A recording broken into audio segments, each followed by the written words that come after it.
Bonjour à tous, aujourd'hui on va vous parler d'un film kaiju coréen, donc Corée du Sud. Je vais vous parler de Yongari, donc titre coréen.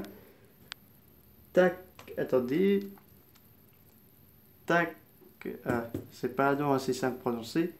Takosu Yongari, donc là c'est le kaiju, premier kaiju coréen et le du Corée du Sud et le dernier de son espèce. Enfin, pas de son dernier d'espèce, mais de dire dernier film, enfin, premier et dernier film kaiju Corée du Sud. Donc, je vais vous expliquer. En fait, il faut savoir que la Corée du Sud avait interdit tout ce qui est film et séries, tout ce qui venait du Japon. Parce que savoir par rapport à la guerre, politique et tout ça. Et de plus en plus, ils se sont intéressés vers le Japon parce que ces derniers avaient créé des choses vraiment intéressantes, donc notamment le Kaiju Ega, l'Otokusatsu et bien d'autres encore. Donc ils se sont dit, on va créer nous aussi notre culture de tout ça. Donc ils avaient de nombreux projets également avec un autre projet de film qui s'appelle Buluzagari, qui devait être une créature extraterrestre et tout ça, qui est un film perdu. Et il y a d'autres films perdus, je vous parlerai également, parce que je compte également faire une vidéo sur Buluzagari. Donc voilà. Et donc là, on va réussir à faire un film Yongari. Donc le film sera dirigé par Kim Du-kim. Donc voilà, donc il va faire le projet. Donc là, c'est un film un peu de mélange au Godzilla 54. Petite scène qui fait penser à Gamera de l'Air Showa.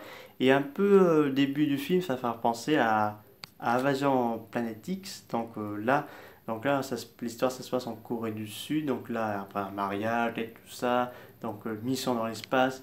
Et donc là, on voit des avions qui lancent, enfin pas des avions, mais il y a des tremblements de terre et la Corée soupçonne que la Chine font des essais nucléaires, enfin sur Terre. Et au final, en fait, c'est pas des essais, c'est juste le réveil d'une créature gigantesque. Donc là, un photographe qui a pu photographier mais qui arrive à moitié mort et qui succombe à ses blessures mais arrive quand même à parvenir juste à temps de donner de l'appareil photo et que les scientifiques voient la photo d'une silhouette qui reconnaissent également ce que c'est Yongari, donc une créature endormie depuis des milliers d'années vient de se réveiller et il va se détruire et il va détruire tout sur son passage, y compris Séoul, et il va aspirer toute l'énergie du feu, du nucléaire. Il va être un créateur indestructible. Donc là, le film, on va voir beaucoup de références au Godzilla 54, parce que quand il détruit la ville, surtout, le bâtiment de Séoul, et également quand il détruit le pont. Donc là, c'est un pur remake de Godzilla 54, donc le costume est assez bien fait. Là, c'est juste que le petit bémol, quand il ouvre sa bouche dans le film, on voit le petit trou où il passe les flammes, donc c'est un peu dommage, ça n'était pas bien assez masqué. Et il faut savoir qu'ils avaient des gros problèmes de séquence pour certaines scènes. Dans la scène où une voiture est coupée en deux, elle continue de rouler, mais elle a été bien, disons, dissimulée par l'équipe des effets spéciaux, malgré cela. Et donc là, on découvre comment on tue Yongari, mais c'est une séquence assez atroce, mais moins atroce que le Godzilla 54, mais là, c'était vraiment assez violent quand même.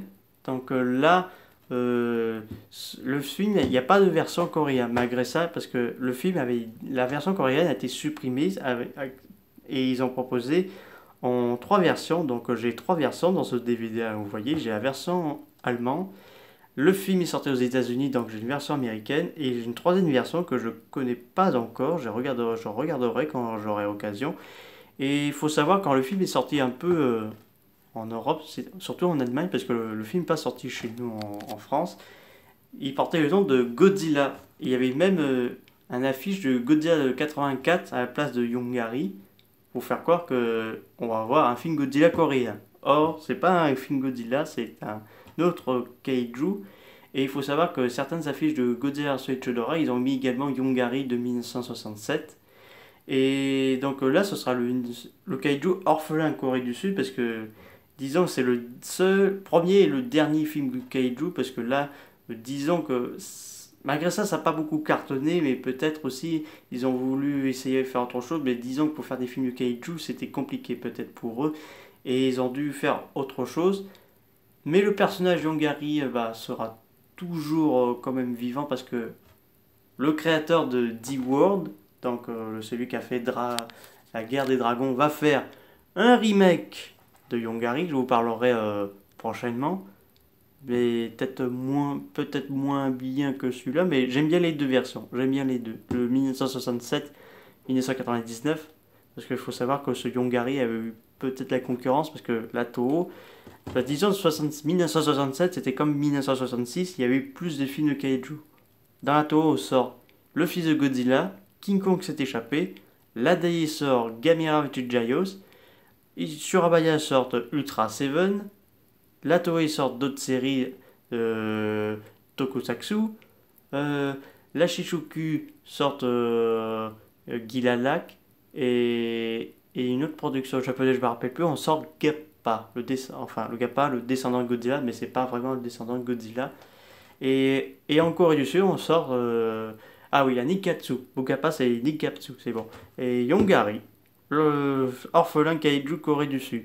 Et je crois qu'il y avait même eu un petit crossover qui aurait dû voir aussi le jour entre Yongari et Pulsagari, qui est un kaiju de Corée du Nord. Donc là, il faut savoir que la Corée du Nord, c'est un pays dictateur. Mais bon, je parle pas politique. C'est pas intéressant pour moi. Donc là, il y aurait eu apparemment un crossover et apparemment il y aurait eu quoi que la Toho ou même une production japonaise voulait avoir Yongari pour faire un Yongari versus Guerra, d'après certaines rumeurs. Et donc voilà. C'est vraiment dommage qu'ils ont abandonné parce qu'ils avaient peut-être du potentiel après pour les histoires de budget du film parce que ils auraient pu peut-être demander à la Toho pour leur aider pour faire d'autres films ou même faire des crossovers à leur univers comme ça a été fait pour Godzilla, Mothra, Rodan et bien d'autres encore. Euh, donc là, ce DVD est un port allemand. Vous avez trois versions. Donc le dernier que j'ai pas encore bien vu. Vous avez les galeries de photos, les bandes annonces. Disons, c'est une collection qui est sortie avec un coffret de DVD de Godzilla, donc un port allemand. Donc, vous marquez Yongari Das Monster of the Tiel. Et donc, disons, c'est intéressant. Personnellement, j'avoue, c'est très intéressant de voir ce film. Ça permet de voir un peu d'autres cultures asiatiques. Moi, je suis beaucoup japonais, parce que j'avoue, c'est merveilleux. La Corée du Sud, je suis un peu encore dans le mystère. Enfin, surtout avec Yongari, parce que c'est un mélange entre mythe et légende.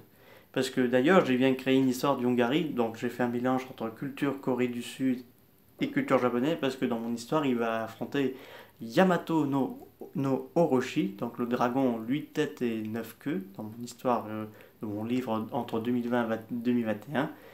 Donc voilà, je rends un peu hommage et encore vivant à ce personnage, même si c'est un kaiju oublié, donc j'essaie de vous faire une vidéo sur lui pour pas qu'on l'oublie. Donc vraiment pas mal. Donc là, il y a une séquence où il danse un peu comme un peu la séquence pour enfants pour Gamera de l'ère chauvoise, parce qu'il danse avec un enfant. Parce que là, il y a une petite musique, donc là tous les deux ils dansent.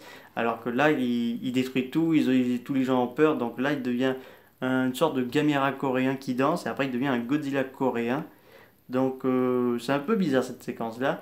Mais bon, par contre, quand il meurt, ça m'a un peu tué l'esprit. Il y a les gens qui sont contents. Ouais, il le voit agoniser la pauvre créature, quoi. Personnellement, ça m'a un peu choqué, quoi. Même s'il les a attaqués et tout ça, il faut avoir le respect pour lui. Comme ils ont fait dans le Godzilla 54, ils l'ont tué, mais ils ont regardé dans le cadre triste parce que quand même, ils voyaient qu'il souffrait. Donc, personnellement, ça me choquait un peu. Et donc voilà, c'est la fin de cette vidéo pour Yongari de 1967. Je vous parlerai du remake de 1999.